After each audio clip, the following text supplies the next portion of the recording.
Big Stepper News TV. This is the year of the allegations, man. Year of the allegations.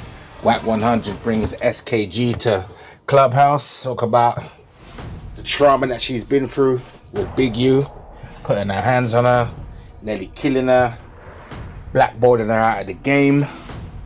Like, comment, subscribe. Big Stepper. Shit. Now that's a fact. Salute. Big salute. Big Stepper. You already know the fucking Word. vibes. You know what I'm saying? That's a fact.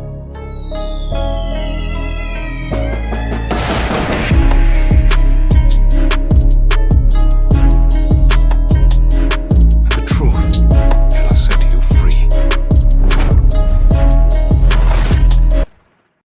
All day, y'all. Like, I just came from Miami doing an interview with Tasha K. And when she dropped that interview, you guys are gonna understand so fucking much. For years, I have carried shit with me that people's done to me, made me lose. And I haven't said shit. You understand me? Nothing. I haven't said nothing. I carried that shit. And these niggas, black men, are so, you guys are so fucked up towards women in this industry, bro. Like, this shit has made me angry over the years, and I didn't understand it because I've been dealing with fucking trauma. This nigga Big U, I told Tasha K everything this man did to me, jumped on me while I was pregnant, beat me, locked me in a fucking spot, made me almost lose my baby, and I had a fucking salary job at K-Day. The nigga made me lose every fucking thing, everything, and I carried it and smutted my name, and all I wanted to do was fucking work. I've been dealing with this shit and holding this shit in for fucking years, bro. Y'all have no clue. Years I get into it with people, years I be so fucking angry because of what this nigga did. I can't trust nobody. And then I help somebody and they cross me. Then a person smut me out and lie on my name. It is so many people that I have fucking helped. So many people I put money in their pocket. I feel like I can't take this shit no fucking more. I almost lost my fucking life because of this nigga Big U. Because of what he did to me. And Tasha K was the only person who said she would tell my story. Y'all have no idea what I've been through. No, like, a person will love to say, I have been crying all day. Damn, did she say he jumped on her stomach while she was pregnant? That's fucked up. She said she almost lost her life. It sounds like this ain't the first time. She would have said it all in one setting. He done some crazy stuff to this woman. That's so fucked up. Yeah, when that interview dropped, that's about to be some real nasty work. Because she said she told Tasha K everything. Tasha K out of everybody, you know that shit gonna be crazy. But she didn't say our baby. She said her baby. Jumping on the oh, go ahead, my bad. No, you good. I was gonna say jumping on the pregnant woman's stomach is a different type of monster because, like, what you trying to do? Kill the baby? Like, what right? What's your purpose? You could kill her. You jumping on her ribs. Oh God. And she sound like she a little woman. And from what I see, a little woman. She's not little. Okay. No. Well, Big U, that's a big nigga. Yeah, but she ain't that big. So well, the reason why I asked the question I asked because Larry said he trying to figure out who baby. So I'm like, okay, so are we trying to figure out, like, because she didn't say the word our baby or what? Well, I mean, no, that's good right there too. Like, because she didn't say our, she said my, but also because she been beating her, there's no way she gonna say like, this is your child. I'm just, guessing here. If I could think emotionally, whatever. That's what I think why she would say that. But it could not be his baby. It could be somebody else's. But definitely sound like they was in a relationship and she was a side chick. And maybe he didn't want her to have the baby. So she won't listen. He just abused her because he could. This is fucked up. Okay, but there is a baby here. Yeah, There's a she baby. didn't say she lost it. A child. Yeah, I've been looking on her Instagram. I don't see no pictures of no kids on here, but she's definitely in the industry. She has pictures with a lot of artists over the years.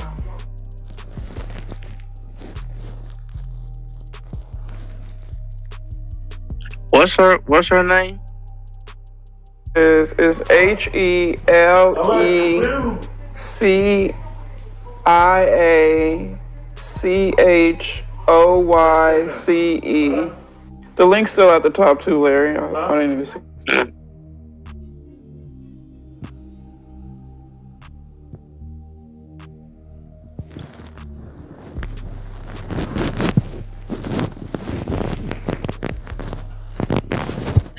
Okay. Okay, so is this something that's currently happening? Because I don't hear too many people asking why is she just coming out with this now or anything like that. Well, it sounds like it happened, she said, for years. So years ago, she just now telling her story. But she also says in her statement,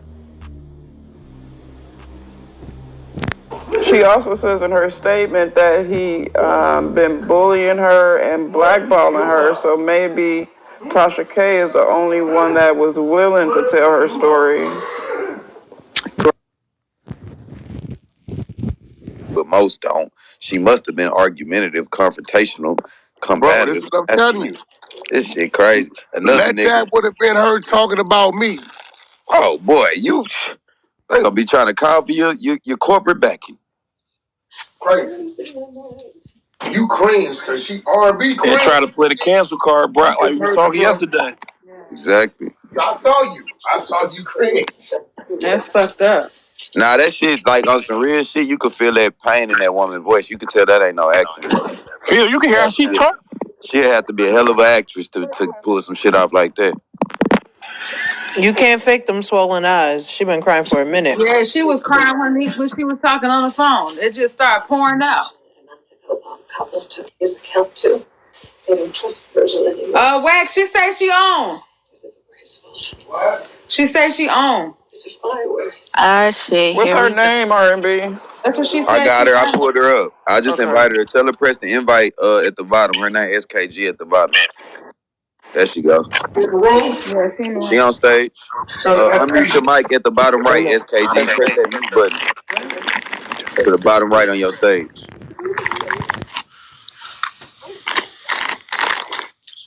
It's a mute button right there on the bottom right of your stage. Press that so you can unmute. The bottom right, you'll see a little microphone at the bottom of your phone. Hit that. Bring you off mute.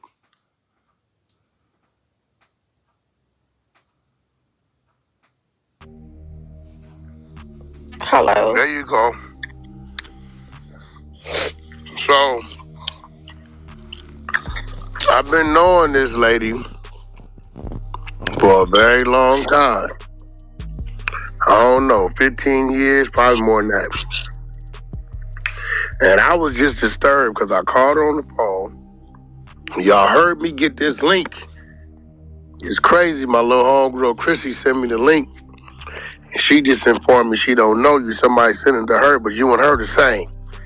When it comes to women hustling in this industry. So what would disturb me was, and I understand it, SKG, because I know how tight niggas was and how the politics was working back then, is that a lot of shit that you thought I knew, you thought I was a part of, I'm just learning. So at the end of the day, I know your Tasha K interview is coming up. All this shit is a warm-up to that. It'll help your voice get out there because you fighting against something that got influence.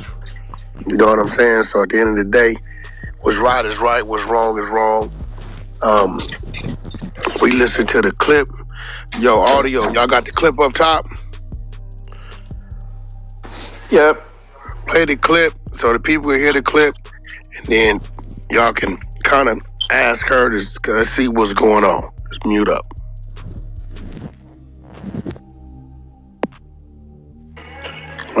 Yeah, so we listening to this. Let's keep it respectful. Know a lot of y'all kind of curious about what this is. So SKG, I hear you said something about he beat you and you were pregnant. You almost lost your baby. People seem to think you did something wrong or something. What was his reason for putting his hands on you, and how did that happen? What led up to that? I mean, like them, I thought I did something wrong too. You know, like I'm a person that takes self-accountability. And when something happened, I look at the role I play so I don't play the victim and I can understand what caused it. But when I look back, because the interview with Tasha K, it talks about my life. And like you said, me and you've been knowing each other for a long time. When I had the job at K-Day years ago, you was over there, Wack, we was all over there, right when Nipsey was coming out. And I bought Big U over to K-Day because we are from the same neighborhood. I felt like, and you know how I am, I felt like helping. I wanted to help everybody. I wanted to give everybody my plug. I'm at K-Day. I have a salary job. I'm out the 60s. We didn't breed it. So I bring him in. I bring Nip in. I bring everybody in. And in the end, he tried to bully me. He fucked up my job. He jumped on me because I didn't do a business move. He smutted my name. I carried that shit for years. For years. He blackballed me for years. And I carried it. He played in my face with my family for years. And I can't be quiet about it no more because it's tearing me down. Like, I'm so angry. That shit is trauma. And some people gonna feel it, some people's not. How did he, when you say he beat you, what, did he come to the job? How did he No, so when I was working at K-Day, I had a salary job. You know how I put plays together, Wack. I put a play together for a project called, do you remember the Dream House? When the little kids write their dreams on the wall? Okay, and so we were doing a community center. I came up with that idea with the owners, Roy Laughlin and Michael Durbin, over at K-Day. They agreed to put $250,000 into the nonprofits. Big U had development options starting at the time. And in the 30s, JB and Dog and them, they were doing their Unity 1, Unity 3 or something like that. So I wanted to get the communities funded within each neighborhood and start within the gang zones. Because I was from over there and I grew up over there, I was putting that money into developing options first. When I bought Big U over to K-Day, instead of him embracing, it was like a bully thing, a control thing. And I'm like, this is my job. I'm young, I'm in my 20s, I get it, but this is my job. Because I wouldn't let him bully me, we got into it one day. When we got into it, he tried to control me on the situation when I wanted to do the radio station with you, Game, and Magic from Black Wall Street from Avalon. He pulled me to the side. He was like, you ain't letting them niggas win. I said, okay, fine. Everything he called. Right, he didn't want who to win. He didn't want y'all to win on the radio station. Remember when I was doing a reality show? I remember y'all, but see, I had a direct relationship with the program director. So right, you was with AD. In my business, yeah. He wasn't in your business, but before AD was the program director, Thiel was the program director. Gotcha. I'm the one who positioned AD to be the program director because I was politicking with Roy Laughlin to put him in position. I've always been putting people in position since I was young in this game. No, that's real. That's real. Okay, so because I didn't let him bully me, he came to a meeting one day. Me and him had words. He didn't want me to let you guys do the radio station. He didn't want the Bloods to win. Me thinking I'm from a gang, me wanting to be accepted, me wanting to be a part of something, I'm rolling to what he's saying. But he's trying to bully me, and I'm like, it can't go that way. This is my job. We got into it. He came to my job. We were in a round table meeting. He came into the round table meeting. He was being very disrespectful. The owners, Michael Durbin and Roy Laughlin, rode with me when I told him the meeting was over. Because I did that, that's why he jumped on me. He didn't jump on me for no other reason but because he couldn't bully me.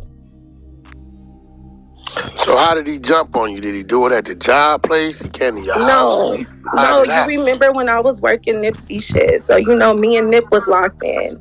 Talking about when you used to do all the flyers and when I did everything for Nip, when they didn't want to play Nip shit on the radio. This is the same thing I said on the other, on the other interview and told. And the difference with you is you was there with us. We was all there together. So you gonna know if I'm telling the truth, if I'm lying, you know the real. Well, I'm listening. So remember when Nip first came and they didn't want to play his song and he was with John Shapiro and they said that he was too hood and he was too this. Johnny Huh? He was with Johnny Shipes, yeah. Yeah, Shipes. I'm the one that politics for Nip stuff to go on the radio. I'm the one that pushed everything. I'm the one that was there doing everything for them. I'm the one who gave them the whole plug. Nip called me after me and Big U got into it. And it had to be like, I want to say like 2.5 weeks. And he kept calling. He was like, sis, where you at? Sis, come up, come over to Sloss and Teas. I wouldn't come. I was busy. He hit me one day, kept blowing my phone up. He was like, I need the posters. Come over. I'm like, all right, let me go see what Nip went. I get over there. I walk in. When I walk in, Nips and Fats, they're like at the booth part of it, behind the booth. And I walk in there and I'm talking to them, and like a minute or two later, I just hear a clack clack. And when I look, I just knew I was set up. They locked the doors on you? Yeah, everybody know. Yeah, they locked the doors on me. Okay, so what happened then? They locked the doors on me. I looked at Nip. He dropped his head. Fast dropped his head. I turned around and, he just started putting his hands on me. Who? Big U. By itself? By itself. How tall are you, SKG? 5'4". 5'4", you what, 150 pounds, 140 pounds? I gained weight since then, but back then I was probably like 140, 150. And he what? He was 6'5", 280? 6'4", 280. A monster trying to touch me. We listening. So how'd you get out of there? So he started beating on me, and he was like, bitch, you ain't gonna never be shit. You don't never go against me. And he just started beating me in my face.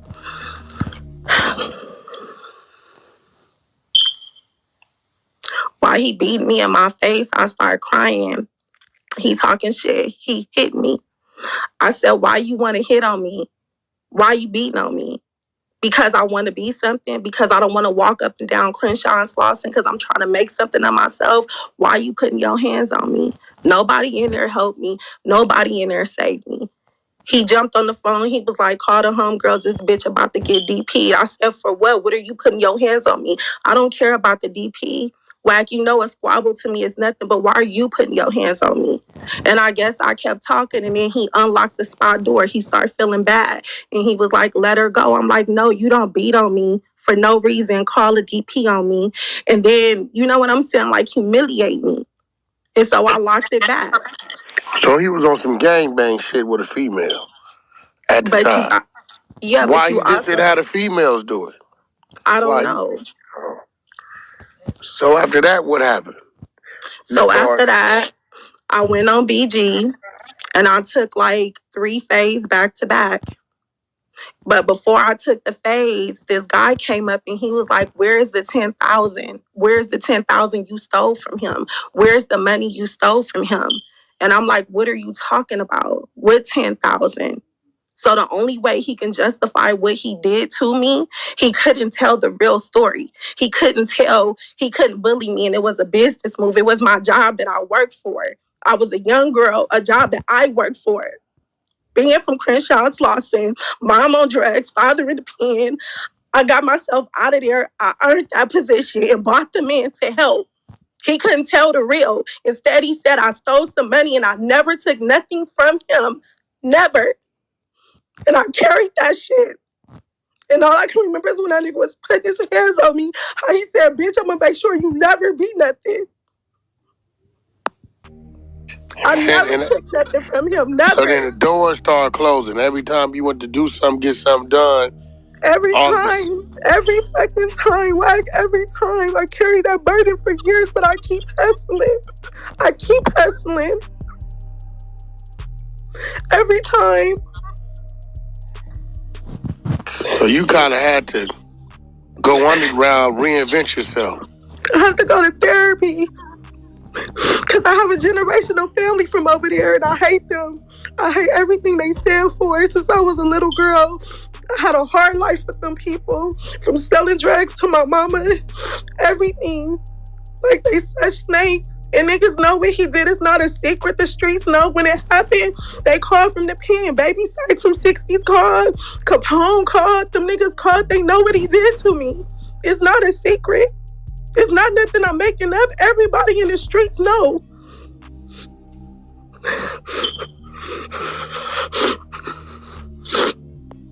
So when people talk about self-accountability and why it happened, my self-accountability, I shouldn't have tried to be something I wasn't. I was never a gangbanger or a member. I was somebody who had a hard life, who never had no love, who was looking for love, who wanted to be accepted, wanted to be like my brother, wanted to be from a neighborhood I grew up in, a generational family.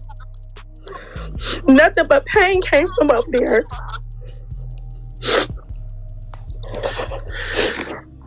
Yeah, well, see, now you're this part of your healing process.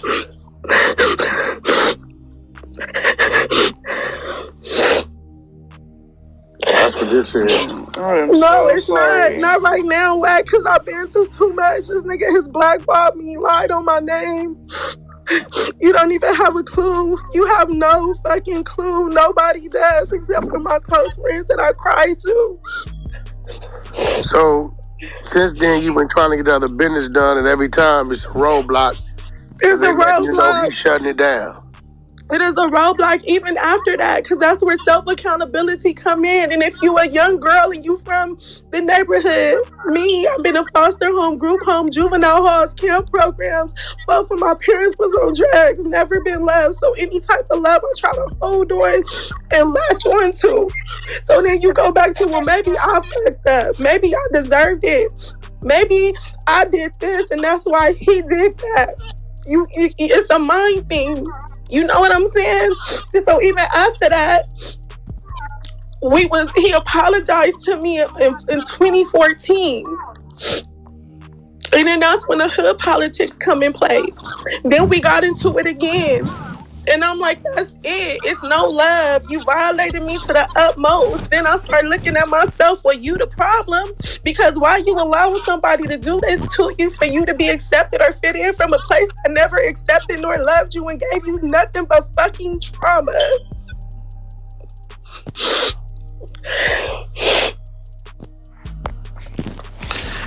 Well, listen, we got a few people on the floor. Ladies and gentlemen, y'all got some questions for SKG or some words of encouragement? She on the floor. I am so sorry for what you went through.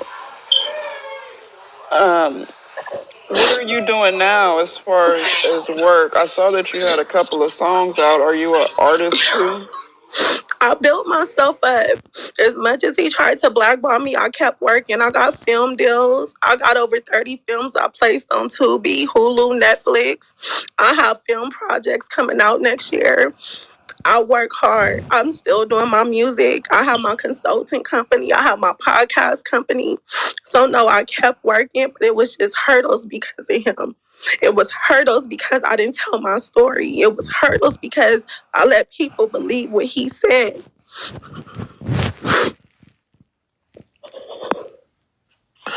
And people kept closing the doors. How many films you got up? Right now I'm working on Joanna Man 2 with Miguel Nunez. That's my first feature film I have coming up next year.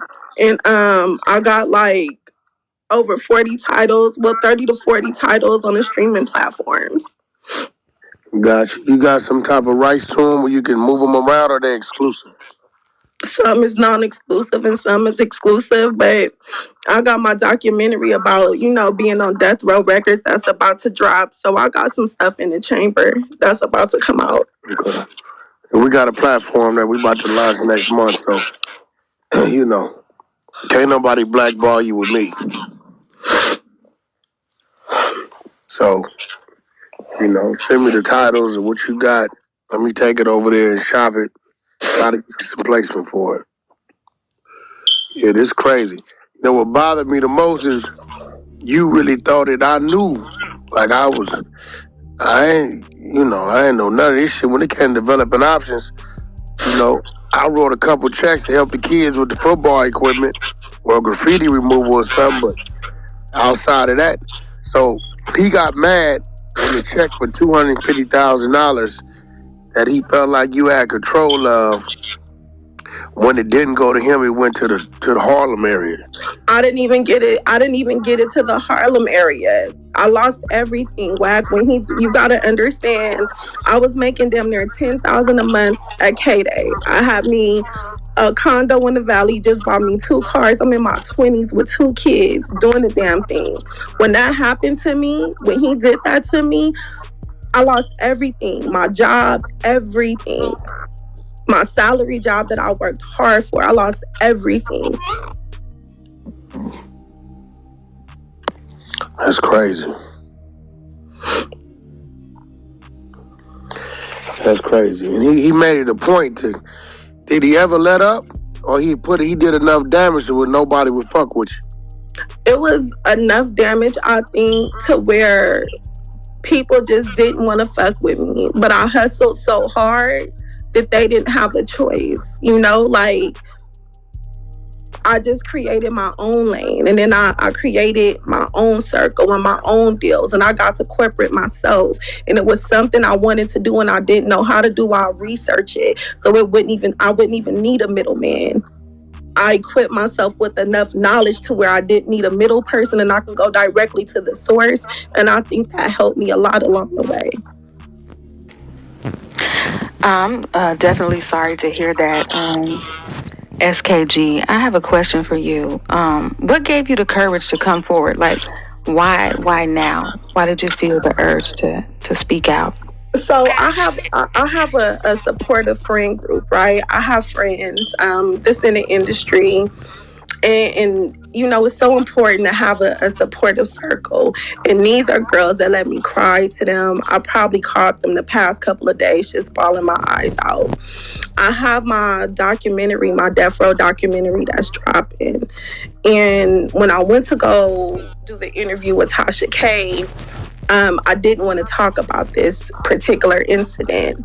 But when I went to do the interview with Tasha K, she said, well, this is what you came to talk about. This is what I wanted you to talk about, because I talked about it privately with Tasha K.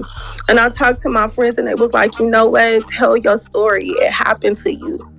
Like, don't be afraid. And I think it's the judgment thing, but it's well, why did she do this? Or she wanted to be from a gang, or she grew up over there, or she should have just did what he said, or, like, it's just a lot of stuff. And it's like, fuck it, let me tell my story, because it's another young girl growing up in LA.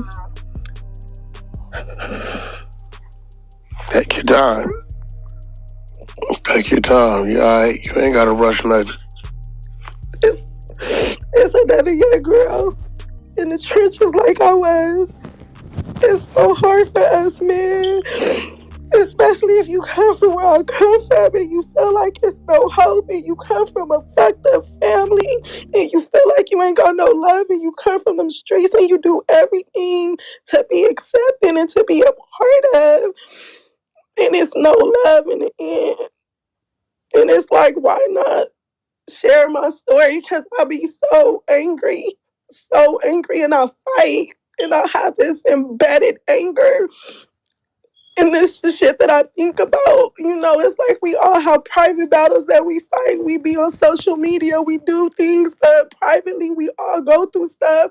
Private battles that other people don't see. And this is one of them. And for years I dealt with this. From the way Corrupt act to the stuff Big U did, they whole little circle. And somebody told me, they said, after it happened, he laughed and said I could have did her way dirtier, but we didn't. And it's like, my family, like, you was considered family. You was supposed to be somebody that we all looked up to, somebody that we loved. I would have never, I don't care what we went through, I would have never did that to him. Do you hear me? That's how people get killed. That's how people lose their life. But then it comes back to me like, okay, well, what did you do?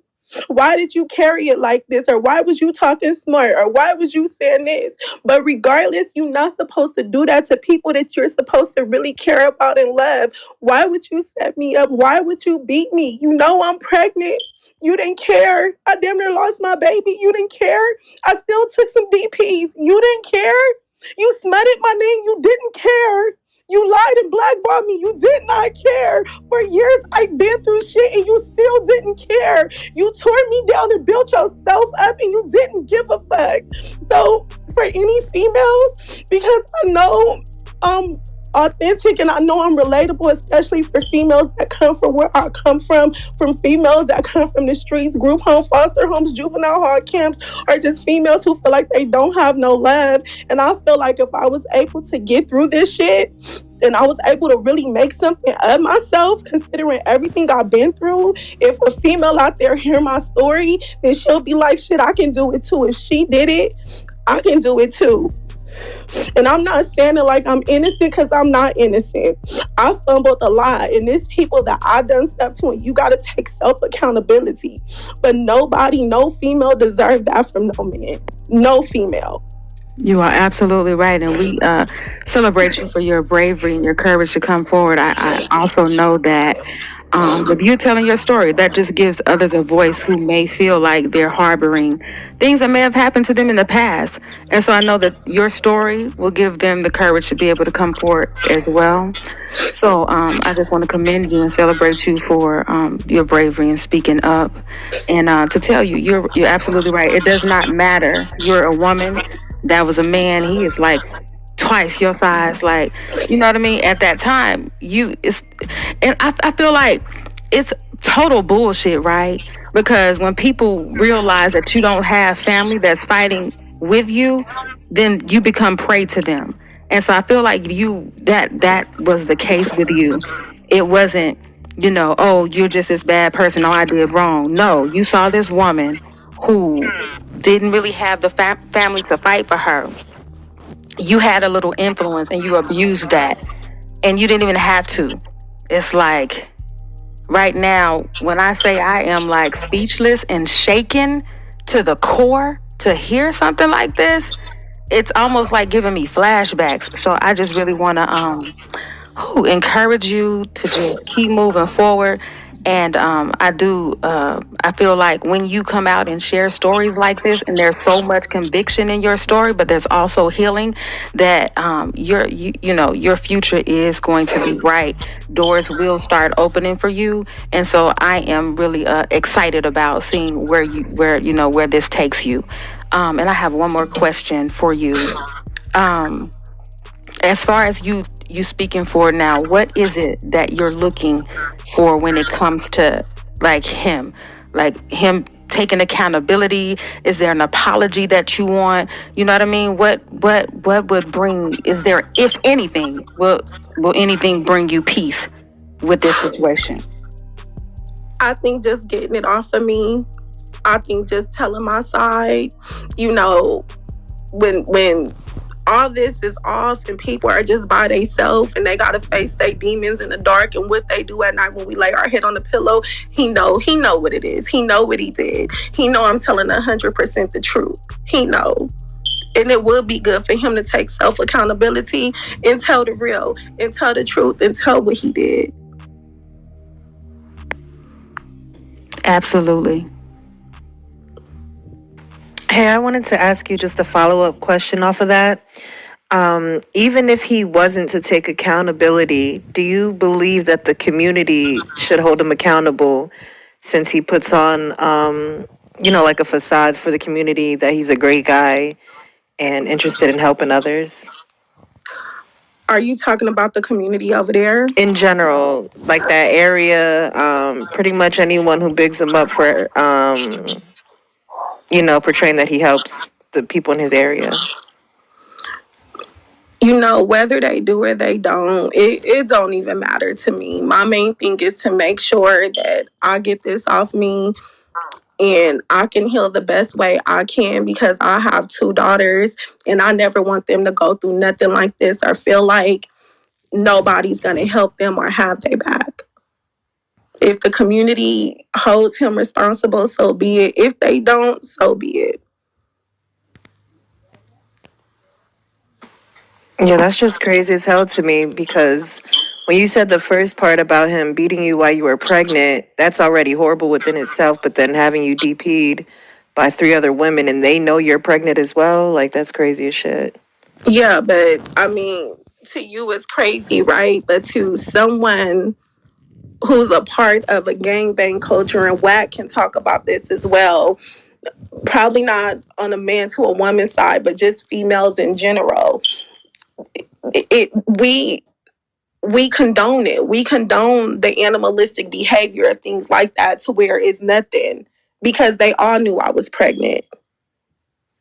Everybody knew I was pregnant. Yes, SK. I want to say thank you for coming to the stage and sharing with us, because it takes a lot to just come out of yourself. So thank you. Thank you so much for sharing this with us. Like you really moving me in my spirit. And now that you mention it, is there anybody else that you think should be held accountable or played a role in your demise as well as Big U? Is there anybody else that you would like to call out for their shortcomings and not saying anything, or anybody that added to your trauma during that time? No. No. No.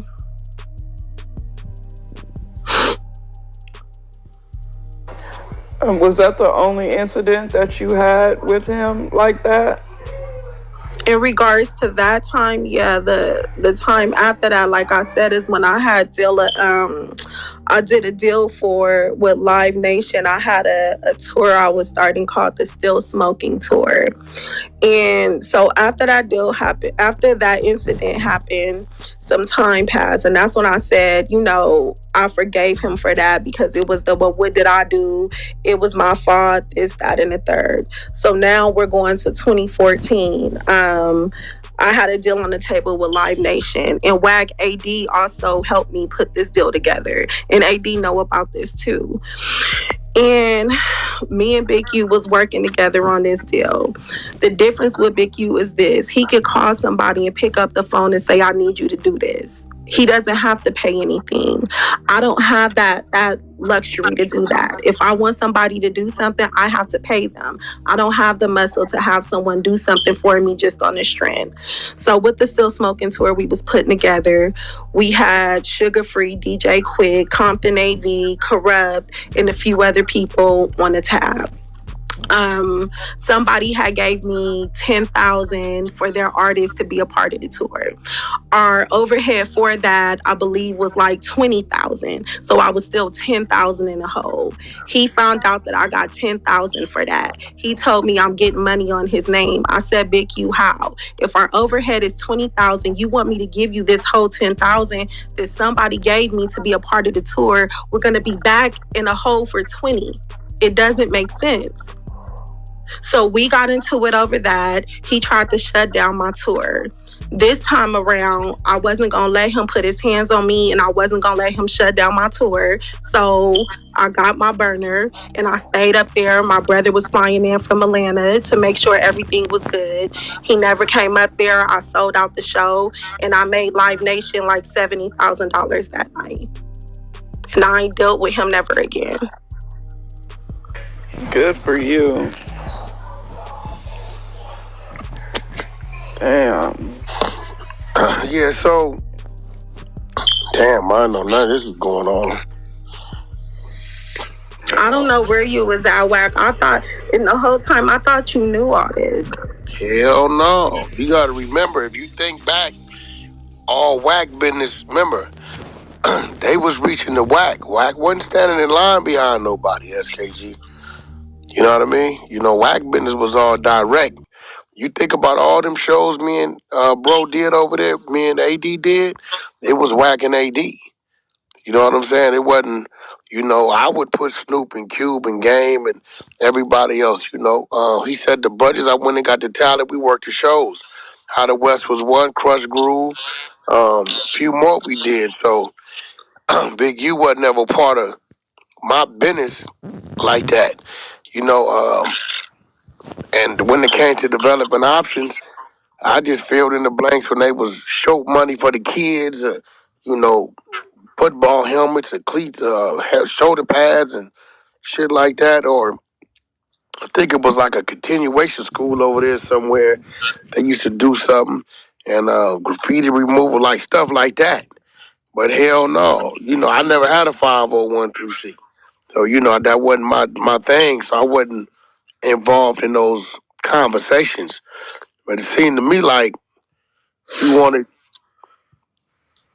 you was doing what you felt you were supposed to do and enlighten him on opportunities, and then he would turn around and try to press you to making something happen. Then you trying to play a fair ball and split it between. I think the Harlems, they wasn't doing the grid program. They was doing the Community One program.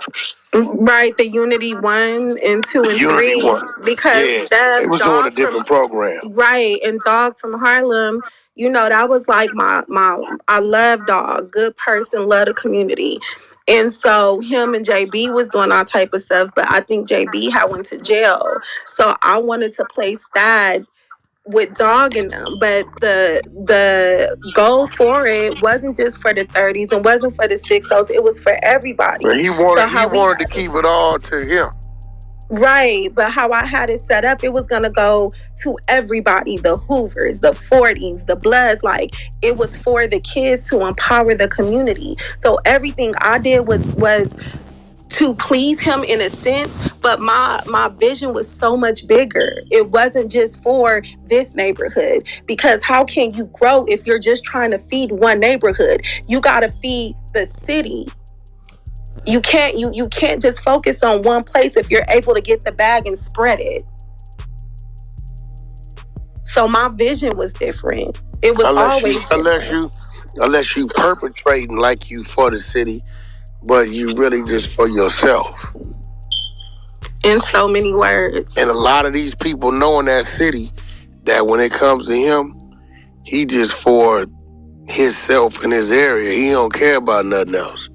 And then Roy Laughlin, and he even said, he was like, you the first person that introduced me to a millionaire and a billionaire. I put him right in with Michael Durbin and Roy Laughlin. Anybody that know me know what my connects is. I get right to the person. I get right to the bag. And anybody that know me. They know how I am. So I put him in position. So it's like, if I'm doing all this free-heartedly, like even with Nip, I made them play Nip records. And you can ask AD that you was there. They wasn't doing any of that. No, they wasn't. I tell people that all the time.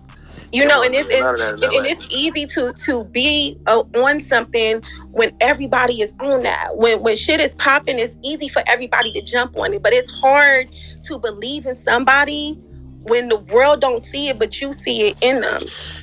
Like, I worked hard, Wack, and he made me lose everything and did not care. Didn't care for years. I'm tripping on how they locked the doors on you. That ain't the 60s. I know they ain't doing that like that. No, Baby Psych. No, because if Baby Psych was out, Capone, Jeff Cod, if Petey Wack, Keita Rock, the one L-Bone, Darnell, they would have never did that to me. No. And then you laugh and you do me like that? No. Yeah, that's nasty work. And how long did he put his hands on you? How long did that? You know what? It was for a few minutes. When you in a situation like that, especially a female, when it's happening to a female from a male, that's a traumatic experience. And it feel longer, but I know it was just for like a few minutes. And you was pregnant at the time? I was pregnant. I had to go to the hospital. I almost lost my baby. And then to add insult to injury, his son called me a year and a half ago to try to tell me he was gonna manage my son. I said, no, you're not. You're not managing my son. Wait, how old is your son now? He's 14 now. No, this is not the son you was pregnant with. Yes, it is. Ain't that something? So his son was calling you to manage your son? My son and his dad beat me and almost made me lose. Wow. People have no clue. That nigga got nerves. Yeah, and that was a big thing in my house. That was a big thing with my son. His son damn near brainwashed my son. My son was mad because I wouldn't let him hang around his son. I went through a lot.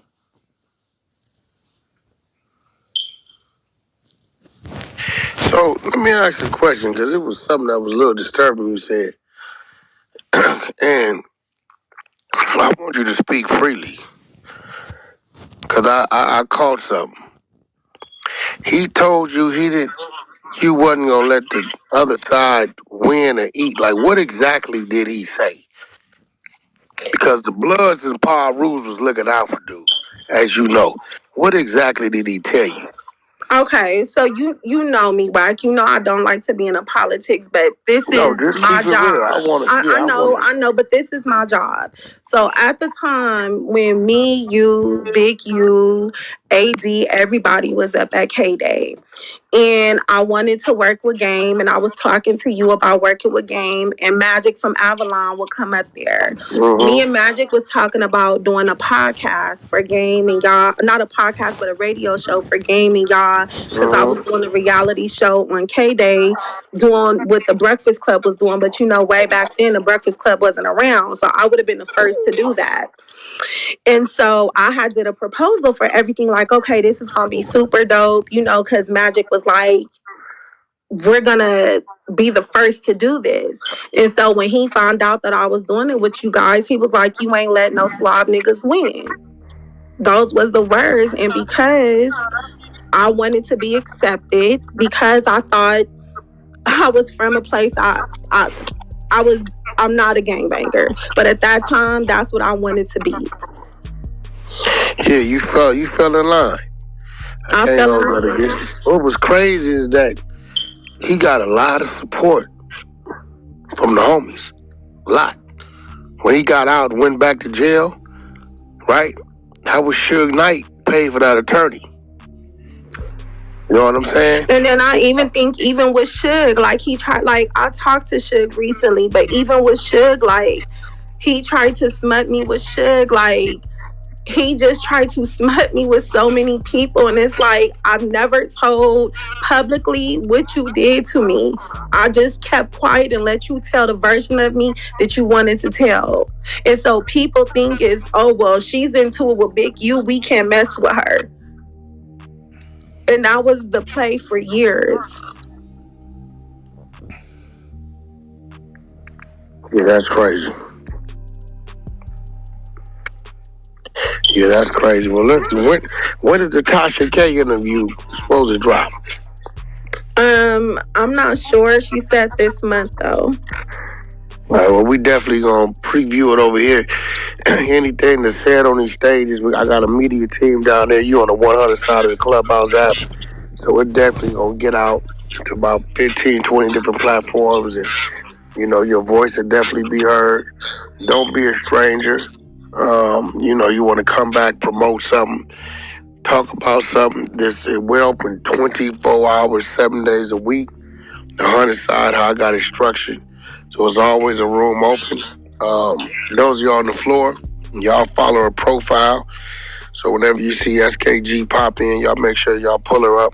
There's still a few good guys from over there. I believe 600 on the floor. He on the side of you.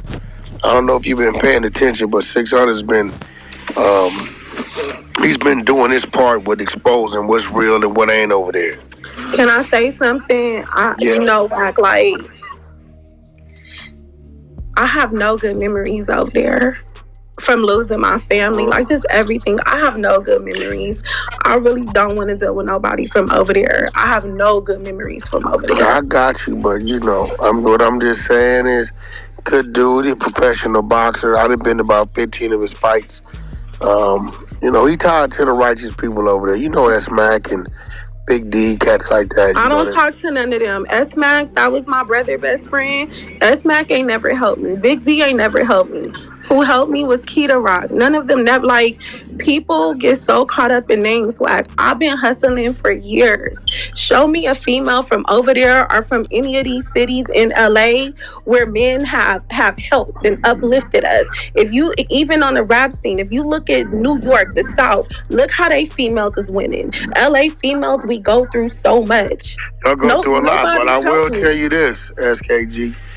With some people, where I've been successful at is knowing what it is they do and putting the things in front of them that I know they can open up doors for. When it comes to Mac, when it comes to the boxing thing, that's where he helped 600 get in the boxing game, to get him out the streets. Shit like that. Mac's been very, very instrumental with that. He's helped me with the boxing game, built my relationship with Floyd as well. That, I got diaper contracts now. Floyd's about to partner with me on incredible diapers. That's something we can talk about, but he ain't one of them. He's been one of the ones kind of help clean up what's what and what ain't what over there.